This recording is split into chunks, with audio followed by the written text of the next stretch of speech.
Good morning, students. With continuation of previous class, let us discuss the duties to be followed by auditor in respect of fraud. So here, when auditor performs the auditing process in a company, these are the duties under fraud he has to verify. So if you write these points in your examination, this is sufficient. That is, there are some 8 to 9 points under fraud. So let us understand about this.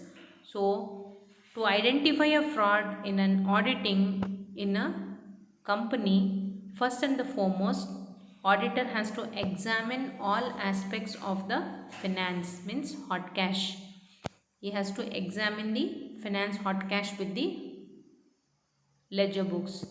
So the next comes vouchers, the vouch all the receipts, vouch in the sense to search, vouch all the receipts from the counterfolios or carbon copies or cash memos, sales mart or repos. All this comes under the carbon sheets of the accounts or the ledger books. Next comes check thoroughly the salary and the wages register. So monthly whatever the salaries is being provided by the employees along with the attendance book and the wages register has to be checked out clearly. Next, to verify the methods of valuation of stocks.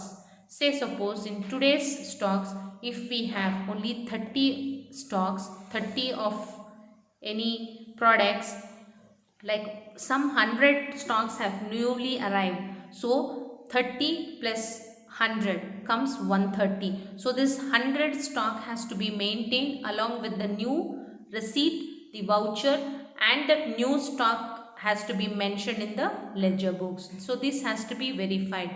Next, the totaling comes 130. So this verifying method has to be followed via identification of fraud along with the original stocks. So next comes check up stock register, goods inward notes, goods outward books and delivery challans. So ಎಷ್ಟು goods ಇದೆ, ಎಷ್ಟು goods ಹೊರಗಡೆ ಹೋಗಿದೆ, ಎಷ್ಟು goods ಬಾಕಿ ಇದೆ, ನಂತರ ಎಷ್ಟು ಡೆಲಿವರಿ ಚಾನಲ್ಸಲ್ಲಿದೆ, ಇವಿಷ್ಟನ್ನು ನಾವು ಸ್ಟಾಕ್ ರಿಜಿಸ್ಟರಲ್ಲಿ ದಿನನಿತ್ಯ ಬರ್ಕೊಂಡು ಹೋಗಿ ಆ ದಿನನಿತ್ಯ ಬರ್ಕೊಂಡು ಹೋಗಿರುವಂತಹ ಒಂದು ಎಂಪ್ಲಾಯಿ ಪರವಾಗಿ ಆ ಎಂಪ್ಲಾಯೀಸು ಕರೆಕ್ಟಾಗಿ ಮಾಡಿದಾರ ಇಲ್ಲ ಅಂತ ಹೇಳಿ ಮ್ಯಾನೇಜರ್ಸ್ನ ಚೆಕ್ ಮಾಡುವಂಥ ಒಂದು ಅಂಶವನ್ನು ನಾವು ಕಂಪನೀಲಿ ಇಟ್ಟಾಗ ನಮಗೆ ಈ ರೀತಿ ಫ್ರಾಡ್ ಆಗುವಂಥ ಚಾನ್ಸಸ್ಸು ಬರೋದಿಲ್ಲ. ಸೊ ಹಾಗಾಗಿ ನಾವು ಈ ಒಂದು ರಿಜಿಸ್ಟರ್ಸ್ ಕೂಡ ಚೆಕ್ ಮಾಡಬೇಕಾಗುತ್ತೆ. ಮೀನ್ಸ್ ಇರೋದೆಷ್ಟು, ಹೋಗಿರೋದೆಷ್ಟು, ಹೊಸದಾಗಿ ಬಂದಿರೋದೆಷ್ಟು, ಡೆಲಿವರಿಗೆ ಅಂತ ಹೇಳಿ ಹೊರಗಡೆ ಹೋಗಿ ಬಂದಿರುವಂತಹ ಅಮೌಂಟ್ ಎಷ್ಟು. ಸೊ ಇಷ್ಟನ್ನೆಲ್ಲ ಚೆಕ್ ಮಾಡಿದಾಗ ನಮಗೆ ನಮ್ಮ ಸ್ಟಾಕ್ ರಿಜಿಸ್ಟರ್ ಪರ್ಫೆಕ್ಟಾಗಿರುತ್ತೆ. Next comes the calculate various ratios in order to detect fraudulent manipulation of accounts. So calculation ಪ್ರಾಸೆಸ್ಸಲ್ಲಿ ಏನಾದರೂ ಒಂದು ನಂಬರ್ ಅಥವಾ ಒಂದು ಕೌಂಟರ್ಫೋಲಿಯೋ ಅಥವಾ ಒಂದು ಲೆಜರ್ ಅಮೌಂಟು ಬರೆದಿಲ್ಲ ಅಂತಂದರೆ, ಅಥವಾ ಬರೆದಿದ್ದು ಅದನ್ನು ಲೆಕ್ಕಾಚಾರ ಹಾಕಿಲ್ಲ ಅಂದರೂ ಕೂಡ ಅಮೌಂಟು ಫಿಗರ್ಸು ನಮಗೆ ವೇರಿಯೇಷನ್ ಬರುತ್ತೆ. ಸೊ ಹಾಗಾಗಿ ಇದನ್ನು ಏನಾದರೂ ಫ್ರಾಡಲೆಂಟ್ ಮಾಡಿದಾರಾ, ಬರೆದು ಅದನ್ನು ಲೆಕ್ಕಾಚಾರ ತೊಗೊಳ್ದೇ ಇದ್ದಾರಾ, ಅಥವಾ ಏನಾದರೂ ಗೂಫಪ್ಸ್ ನಡೆದಿದೆಯಾ ಅಂತ ಹೇಳಿ ಚೆಕ್ಕಿಂಗ್ ಮಾಡ್ಕೊಳ್ಬೇಕಾಗತ್ತೆ ಅಂಡರ್ ಫ್ರಾಡ್ಸ್ಗೆ ಅಂತ ಹೇಳಿ ಚೆಕ್ ಮಾಡಿದಾಗ. Next comes go through the details of unusual items. Means unusual items ಅಂತಂದರೆ ನಾವು ಉಪಯೋಗಕ್ಕೆ ಬರೆದಿರುವಂತಹ ಐಟಮ್ಸು ಸ್ಟಾಕ್ ರಿಜಿಸ್ಟರ್ಸಲ್ಲಿ ಏನಾದರೂ ಇದೆಯಾ, ಅಥವಾ ಎಕ್ಸ್ಪೈರಿ ಡೇಟ್ ಆಗಿರುವಂತಹ ಗೂಡ್ಸ್ ಏನಾದರೂ ಇದೆಯಾ, ಅಥವಾ ಅದನ್ನು ರಿಟರ್ನ್ ಕೊಡುವಂತಹ ಗೂಡ್ಸ್ ಯಾವುದಾದ್ರೂ ಇದೆಯಾ, ಇದ್ದರೆ ಅದನ್ನು ಸಪ್ರೇಟಾಗಿ ಬರೆದಿದ್ದಾರಾ, ಬರೆದಿದ್ದರೆ ಅದು ಎಷ್ಟಿದೆ ಅಂತ ಹೇಳಿ ಇರುವಂತಹ ಸ್ಟಾಕ್ಗೆ ಬರೆದಿರುವಂತಹ ಸ್ಟಾಕ್ಗೆ ಟ್ಯಾಲಿ ಆಗ್ತಾ ಇದೆಯಾ ಇಲ್ವಾ ಅಂತ ಚೆಕ್ ಮಾಡ್ಕೊಳ್ಳುವಂಥ ಪ್ರೋಸೆಸ್ಸು ಫ್ರಾಡ್ ಅಂಡರಲ್ಲಿ ಆಡಿಟರ್ಸು ಚೆಕಿಂಗ್ ಮಾಡ್ಕೋಬೇಕಾಗತ್ತೆ. ನಂತರ probe into details of the problems when there is any suspension or suspicious. ಅಂದರೆ ಏನಾದರೂ ಡೌಟ್ ಇದ್ದರೆ, ಏನಾದರೂ ಪ್ರಾಬ್ಲಮ್ ಇದ್ದರೆ, ಅಲ್ಲಿ ಇರೋದು 50 ಇರುತ್ತೆ, ಬರೆದಿರೋದು ಒಂದು 15 ಅಂತ ಇಟ್ಕೊಳ್ಳಿ. ಸೊ ಅಲ್ಲಿ ಇರೋದು ಸ್ಟಾಕು ಕೆಲವು ವೇರಿ ಆಗುತ್ತೆ. ಸೊ ಅದಕ್ಕೆ ಎಕ್ಸ್ಪ್ಲನೇಷನ್ ಕೊಡಬೇಕಾಗುತ್ತೆ. ಆ ಎಕ್ಸ್ಪ್ಲನೇಷನ್ ಕೊಡಬೇಕಾದ್ರೆ ಇವರು ಕ್ವೆಶನ್ ಮಾಡ್ತಾ ಇರಬೇಕಾಗುತ್ತೆ. ಒಂದು ಕೋರ್ಟಲ್ಲಿ ಲಾಯರ್ ಯಾವ ರೀತಿ ಕ್ವೆಶನ್ಸ್ ಕೇಳ್ತಾರೋ ಆ ರೀತಿ ಕ್ವೆಶನ್ಸು ಆಡಿಟರ್ಸ್ ಕೇಳಿದಾಗ ಅಲ್ಲಿರುವಂತಹ ಎಂಪ್ಲಾಯೀಸು ಅದಕ್ಕೆ ಉತ್ತರ ಕೊಡಬೇಕಾಗತ್ತೆ. ಸೊ ಸಸ್ಪಿಷಿಯಸ್ ಏನಾದರೂ ಇದ್ದಾಗ ಆ ಒಂದು ಡೌಟ್ ಅಂತ ಹೇಳಿ ಬಂದಾಗ ಆ ಒಂದು ಡೌಟ್ಗೆ ಎಕ್ಸ್ಪ್ಲನೇಷನ್ ಅಲ್ಲಿರುವಂತಹ ಎಂಪ್ಲಾಯೀಸು ಕೊಡಬೇಕಾಗಿ ಬರುತ್ತೆ. ಅಲ್ಲಿ ನೆಕ್ಸ್ಟ್ ಬಂದು exercise reasonable skill and care while performing the duty. So ಆ ಒಂದು ಆಡಿಟಿಂಗ್ ಪ್ರೋಸೆಸ್ಸು ಕಂಪನಿಯಲ್ಲಿ ಮಾಡಬೇಕಾದ್ರೆ ನಾವೊಂದು ರೀಸನಬಲ್ ಸ್ಕಿಲ್ಲಲ್ಲಿ ಮಾಡಬೇಕಾಗತ್ತೆ. ರೀಸನಬಲ್ ಸ್ಕಿಲ್ ಅಂತ ಹೇಳಿದಾಗ ಸಣ್ಣ ಪುಟ್ಟ ಚಿಕ್ಕ ಪುಟ್ಟ ಎಲ್ಲದಕ್ಕೂ ನಾವು ಕ್ವೆಶನ್ ಮಾಡ್ತಾ ಹೋದರೆ ಆ ಒಂದು ಆಡಿಟ್ ಪ್ರೋಸೆಸ್ಸು ತುಂಬ ಇರಿಟೇಷನ್ ಆಗಿಬಿಡುತ್ತೆ. ಇವ್ರು ಯಾವಾಗಪ್ಪ ಹೋಗ್ತಾರೆ ಹೊರಗಡೆ ಅಂತ ಅನಿಸ್ಬಿಡುತ್ತೆ. ಸೊ ಹಾಗಾಗಿ ಸಣ್ಣ ಪುಟ್ಟದ್ದು ಬಿಟ್ಟು ಮೇಯ್ನಾಗಿ ಏನೇನಿರುತ್ತೋ ಅದನ್ನು ಪರ್ಫಾರ್ಮ್ ಮಾಡಿದ್ರೆ ಅವರ ಒಂದು ಡ್ಯೂಟಿಗೆ ಒಂದು ಸ್ಯಾಟಿಸ್ಫೈ ಅಂತ ಅನಿಸುತ್ತೆ. ಸಣ್ಣ ಪುಟ್ಟದ್ದು ಕರೆಕ್ಷನ್ಸು, ಎರರ್ಸು, ಕೌಂಟಿಂಗ್ ಮಿಸ್ಟೇಕ್ಸು ಎಲ್ಲ ಇತ್ತು ಅಂತಂದರೆ ಅದು ಮೇಜರ್ ಆಗುತ್ತೆ. ಅದೇ ರೀತಿ ಇದನ್ನು ಸರಿಯಾಗಿಟ್ಟಿಲ್ಲ, ಇದನ್ನು ಈ ರೀತಿ ಬರಿಬೇಕಾಗಿತ್ತು, ಇದಕ್ಕೆ ಇದು ಅಂತ ಹೇಳಿದ್ರೆ ಅದು ತುಂಬಾ ಕಷ್ಟಕರವಾಗುತ್ತೆ. Make surprise visit to check the accounts.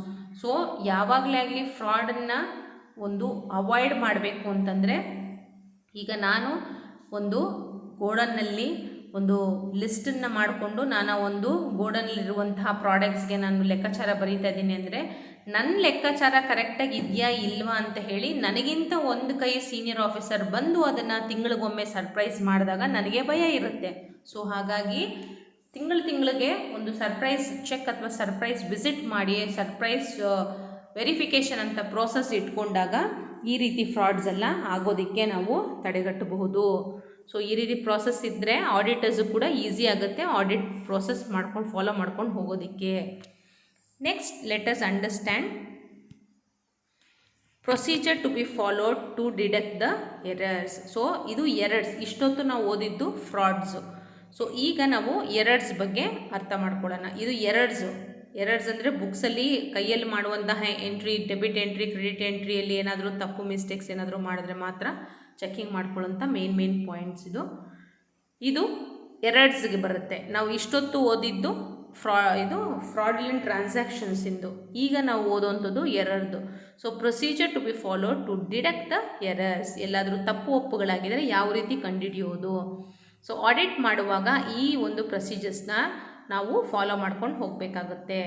Following procedures may be adopted by the auditors to detect the errors. Check the opening balance from the balance sheet of the last year.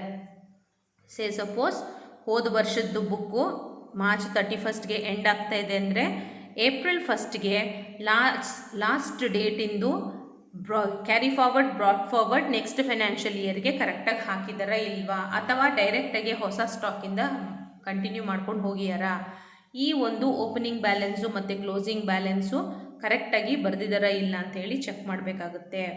ಮತ್ತು leisure ಎಂಟ್ರೀಸಲ್ಲಿ posting ಮಾಡುವಾಗ ಆ ಒಂದು accounts respective ಆಗಿ ಇದೆಯಾ ಇಲ್ವಾ. Debit entry credit ಹಾಕಿದರೆ credit entry debit ಹಾಕಿದ್ರೂ ಕೂಡ ಹೋಯಿತು ಲೆಕ್ಕಾಚಾರ. ನಂತರ ಟೋಟ್ಲಿಂಗ್ ಮಾಡುವಾಗ ಏನಾದರೂ ಟೋಟ್ಲಿಂಗ್ ಮಿಸ್ಟೇಕ್ಸ್ ಇದೆಯಾ ಆ ಒಂದು ಚೆಕ್ ಮಾಡ್ಕೋಬೇಕು. Verifying all the castings and the carry forwards means brought forward, carry forward ಪೇಜಿಂದ ಪೇಜ್ಗೆ ಕರೆಕ್ಟಾಗಿ ಇದೆಯಾ ಇಲ್ವಾ ಅನ್ನೋದು ಚೆಕ್ ಮಾಡ್ಕೋಬೇಕು. ನಂತರ ಎಲ್ಲ ಎಂಟ್ರೀಸ್, ಎಷ್ಟು ಎಂಟ್ರೀಸ್ ಇದೆ ಅಷ್ಟು ಎಂಟ್ರೀಸ್ ಒಟ್ಟಿಗೆ ಅಷ್ಟು ಟೋಟಲ್ ಅಮೌಂಟು ಟ್ಯಾಲಿ ಆಗ್ತಾ ಇದೆಯಲ್ಲ ಅಂತ ಡಬಲ್ ಚೆಕಿಂಗ್ ಮಾಡ್ಕೋಬೇಕು. That is verifying all the casting and carry forwards. ನಂತರ ensure that the list of debtors and creditors tally with the ledger accounts. So debits ಎಷ್ಟಿದೆ, ಕ್ರೆಡಿಟ್ಸ್ ಎಷ್ಟಿದೆ, debits ಮತ್ತು credits ಎರಡೂ Tally ಆಗ್ತಾ ಇದೆಯಾ ಇಲ್ವಾ, ಕೊಟ್ಟಿರೋ ಅಮೌಂಟ್ ಎಷ್ಟು, ಬಂದಿರೋವಂಥ ಅಮೌಂಟ್ ಎಷ್ಟು, ಖರ್ಚಾಗಿರುವಂಥ ಅಮೌಂಟ್ ಎಷ್ಟು ಎಲ್ಲ ಟ್ಯಾಲಿ ಮಾಡ್ಕೊಂಡೋಗ ಡೆಬಿಟ್ ಎಷ್ಟಾಗಿದೆ, ಕ್ರೆಡಿಟ್ ಎಷ್ಟಾಗಿದೆ, ಟ್ಯಾಲಿ ಆಗಿದೆಯಾ ಇಲ್ಲ ಅಂಥೇಳಿ ಎನ್ಶೋರ್ ಮಾಡ್ಕೊಳ್ಳುವಂಥ ಒಂದು ಪ್ರೋಸೆಸ್ ಇರಬೇಕು. ಸೊ ಆಗ ಎರರ್ಸ್ ಆಗೋದಿಲ್ಲ.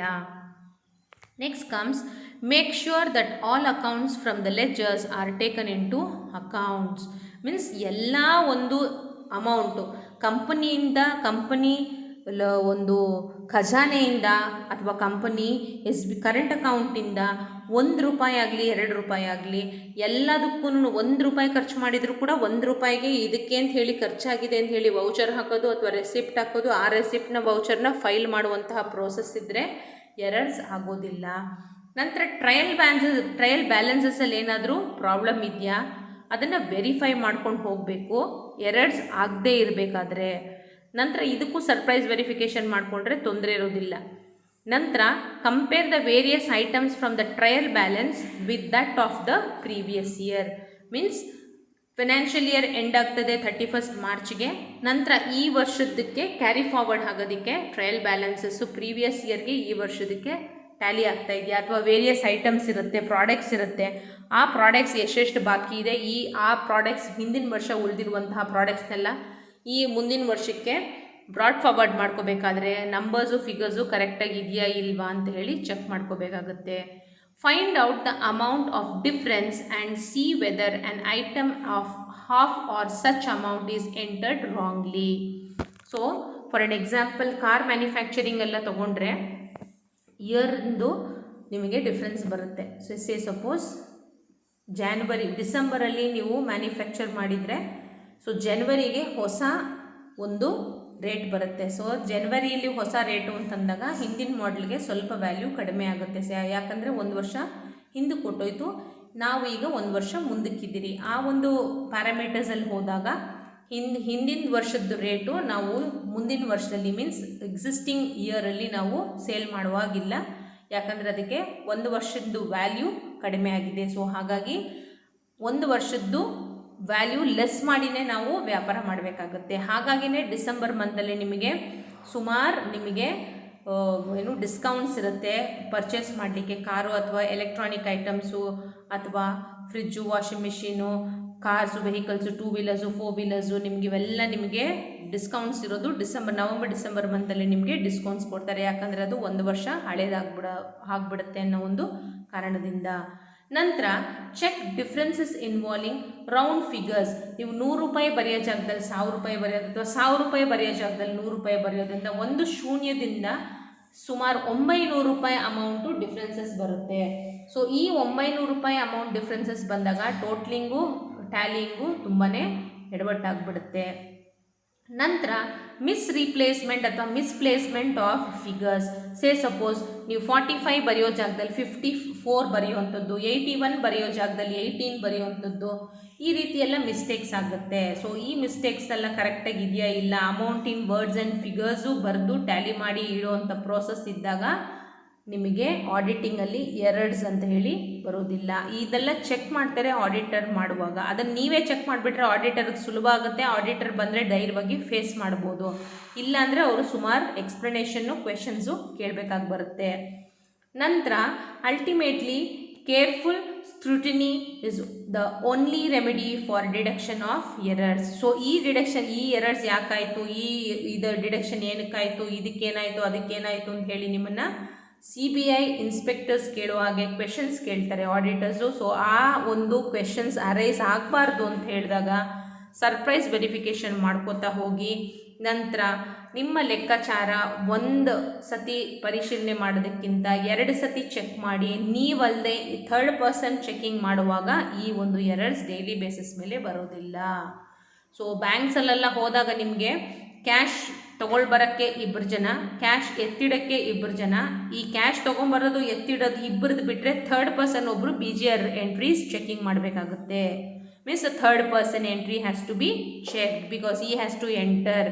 ಯಾಕಂದರೆ ಅವರು ಹೊರಗಡೆ ಇರ್ತಾರೆ, ಅವ್ರು ಕ್ಯಾಶ್ ಕೌಂಟ್ರಲ್ಲಿ ಇರ್ತಾರೆ. ಸೊ ಒಳಗಡೆ ಕ್ಯಾಶ್ ಕೌಂಟ್ರಲ್ಲಿ ಏನು ಮಿಸ್ಟೇಕ್ಸ್ ಆಗಿದೆ ಅನ್ನೋದು ಥರ್ಡ್ ಪರ್ಸನ್ ಹೊರಗಡೆ ಇರೋರು ಇವರಿಬ್ಬರು ಕಂಡಿಲ್ಲ ಅನ್ನೋದು ಥರ್ಡ್ ಪರ್ಸನ್ ಐಡೆಂಟಿಫೈ ಮಾಡ್ತಾರೆ ಅನ್ನೋ ಒಂದು ಕಾರಣದಿಂದ. See to that no entry of the original book has remained unposted. ಮರ್ತೋಗ್ಬಿಟ್ಟು ಯಾವುದೋ ಒಂದು ವೌಚರ್ ಬರೆದಿರ್ತೀರ, ರಿಸೀವ್ಟ್ ಬರೆದಿರ್ತೀರ, ಬಟ್ ಲೆಜರ್ ಬುಕ್ಕಲ್ಲಿ ಎಂಟ್ರಿ ಮಾಡೋದು ಪೋಸ್ಟ್ ಮಾಡೋದು ಮರ್ತೋಗಿರ್ತೀರ. ಈ ರೀತಿಯಾದಂತಹ ಮಿಸ್ಟೇಕ್ಸ್ ಕೂಡ ಇರುತ್ತೆ. ವೌಚರ್ ಬುಕ್ಕಲ್ಲಿ ರಿಸಿಪ್ಟ್ ಇರುತ್ತೆ, ರಿಸಿಪ್ಟ್ ಬುಕ್ಕಲ್ಲಿ ರಿಸಿಪ್ಟ್ ಇರುತ್ತೆ. ಸೊ ಎರಡೂ ಇರುತ್ತೆ, ಬಟ್ ಎಂಟ್ರಿ ಪೋಸ್ಟ್ ಮಾಡೋದು, ಬುಕ್ಕಲ್ಲಿ ಪೋಸ್ಟ್ ಮಾಡೋದು ಮರ್ತು ಬಿಟ್ಟಿರ್ತೀರ. ಸೊ ಇವೆಲ್ಲ ಎರರ್ಸ್ ಅಂಡರಲ್ಲಿ ಬರುತ್ತೆ. So these are the major points for your frauds and errors ಅನ್ನೋ ಒಂದು ಅಂಶದಲ್ಲಿ ಬರುತ್ತೆ. ಸೊ ಇದು ನಿಮಗೆ ಕೇಳಿದ್ರೆ 14 ಮಾರ್ಕ್ಸ್ಗೆ ಬರುತ್ತೆ. So you can study these points for your examination. Thank you students. Let us continue in next class the types of auditing.